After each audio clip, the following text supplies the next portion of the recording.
San Juan de Beverley, año 721, 8 de mayo de 2025. El nombre de Whitby rebosa de gracia poética que ilumina los primeros tiempos del monacato inglés. Es el nombre de un monasterio cuyo esplendor histórico describió el venerable Beda con el cariño que ponía para todas las cosas bretonas.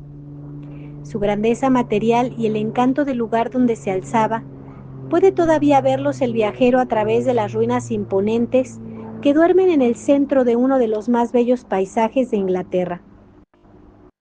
Desde su elevada meseta verdeante, en cuyos flancos vienen a estrellarse las olas del Mar del Norte, Whitby parecía una fortaleza de refugio para los que atravesaban los mares de las grandes aguas y el océano de la vida.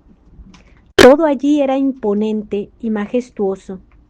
La grandeza de los edificios, el mugir de las olas, los horizontes lejanos de la mar verdosa y el color oscuro de los picos gigantes que se esconden en las nubes. La reina, la señora del Peñón, era una mujer extraordinaria, hija de los reyes de Northumbria, llamada Hilda, Santa Hilda.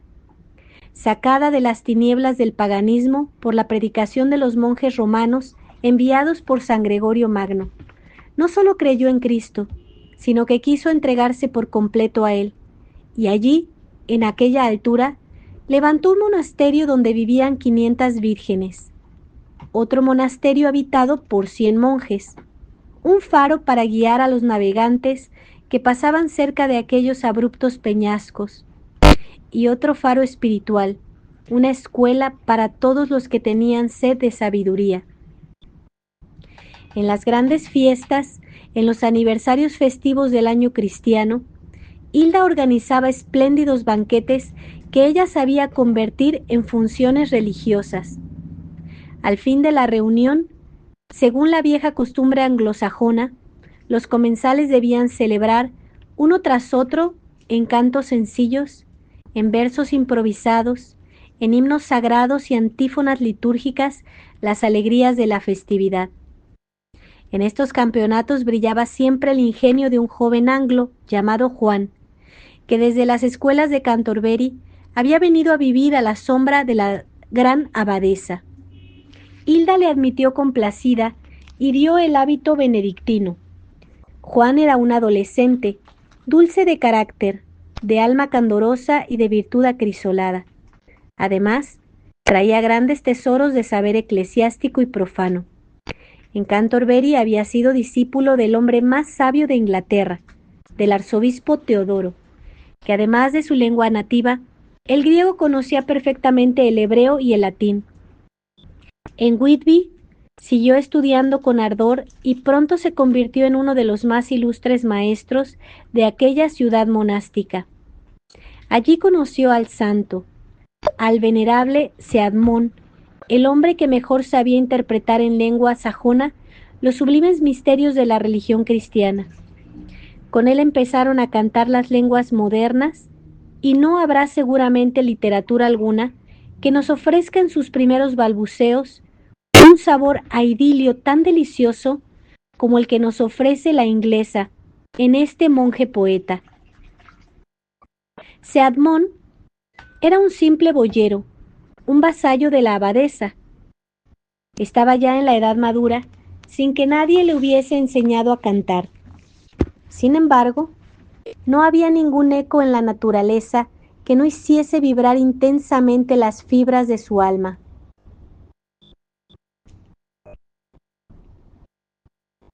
Pero no sabía expresar sus sentires y era para él un tormento no poder mezclar su voz con las de los otros. Cuando le invitaban a los convites de la abadía, al llegarle la vez, al tener que recibir el arpa, se levantaba de la mesa y salía entristecido a llorar su vergüenza en un rincón del establo, donde tenía sus bueyes. Y sucedió que un día, mientras lloraba agobiado por la tristeza, oyó una voz que le decía: «Ceadmón, canta». Y el boyero respondió: «¿Quién eres tú que me mandas cantar? ¿Quieres acaso reírte de mí? ¿No ves que por mi rudeza he tenido que dejar la sala del banquete? No importa, canta, replicó la voz. ¿Y qué voy a cantar? Canta el principio de las cosas y la creación del mundo. Y de la boca del boyero brotó un torrente impetuoso de poesía, versos sublimes, rimas encantadoras, que hablaban de la gloria y felicidad divina, del poder del Creador, Dios eterno, fuente de toda belleza, Padre del género humano, que dio a los hijos de los hombres la tierra por morada y puso sobre ella el techo radiante y majestuoso de los cielos. Desde entonces cambió la zamarra por la cogulla y monje fervoroso, deslumbrado por los fulgores de la otra vida, no quiso utilizar aquel arte sagrado más que para hacer odiar el mal y amar el bien, pintando con viveza los horrores del juicio último, las penas del infierno, los goces del paraíso y la acción de la providencia en el mundo. Aún conservamos fragmentos de aquella poesía fresca y graciosa como una mañana de primavera. Tal es el ambiente en que Juan pasó su juventud sirviendo a Dios, aprendiendo y enseñando las letras divinas y humanas, y practicando alegremente los deberes de la vida religiosa. La abadesa le miraba como el mayor prestigio de su fundación, y se acercaba tranquila al sepulcro, pensando que el joven maestro aseguraría su obra. Pero la gloria de Whitby debía de ser pasajera. En el año 680 moría la fundadora. Ceadmont había cesado de cantar algún tiempo antes, y casi al mismo tiempo Juan fue arrebatado a la paz del claustro para gobernar sucesivamente las diócesis de Hexham y de York. En adelante, se le vio recorriendo los caminos y derramando en los pueblos más humildes bendiciones y consuelos. El venerable Beda, que recibió las órdenes de su mano, no les representa buscando a los enfermos para devolverles la salud, albergando a los peregrinos en su casa episcopal, aliviando a los necesitados con sus limosnas y con la bondad de su palabra, siempre dulce y puro, siempre animado de una solicitud paternal para todos los que sufrían. Entre los pobres que diariamente le pedían limosna, se presentaba desde hacía años un hombre tullido, mudo y tiñoso.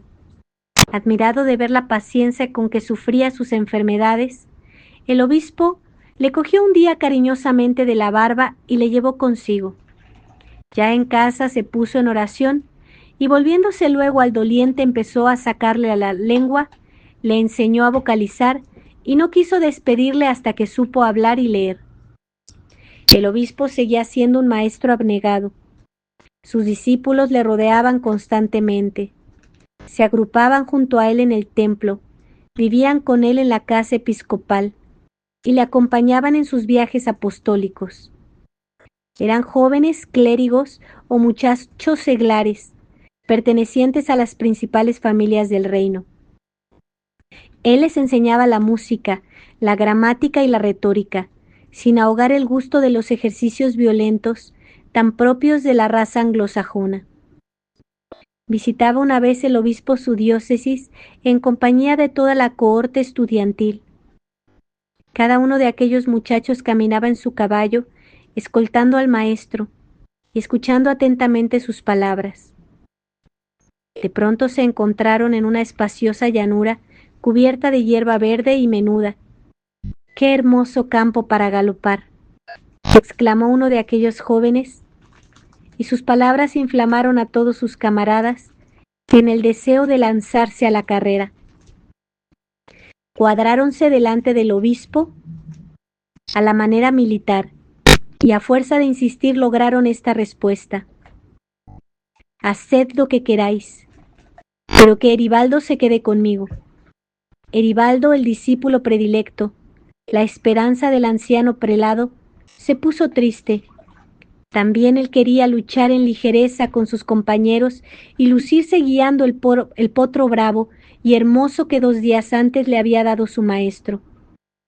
y de pronto echó a correr, como arrastrado por la vivacidad del animal, pero con tan mala suerte que el caballo tropezó y él vino a dar contra una roca, sin sentido y medio muerto. Rodeáronle sus compañeros consternados. Tendieron un pabellón en aquel mismo sitio y allí pasaron la noche en torno a su compañero. El obispo no podía separarse de la cabecera. Rezaba, se lamentaba y hacía la mano del herido, temiendo que la muerte se le arrebatase. Por fin al amanecer Eribaldo abrió los ojos y el piadoso doctor, dice el relato de Beda, no pudiendo contener la alegría, preguntó: ¿Me conoces? Sí, respondió él, eres el obispo Juan, mi señor muy amado. Así transcurrió aquella vida sencilla y noble, enseñando, consolando y derramando alegría. 3 años antes de morir, Juan dejó el episcopado y se fue a esperar la llamada de Dios en el monasterio de Beverley, donde a semejanza de Hilda había organizado un refugio, una escuela y un centro de apostolado. Al rumor de las escuelas, al trote de los caballos, a la conversación con los hombres, suceden ahora los coloquios con los ángeles, el silencio de las ascensiones místicas, el ansioso galopar de la mente por los espacios infinitos de la luz y del amor. San Juan de Beverley, rogad por nosotros. San Juan de Beverley, rogad por nosotros. San Juan de Beverley, rogad por nosotros.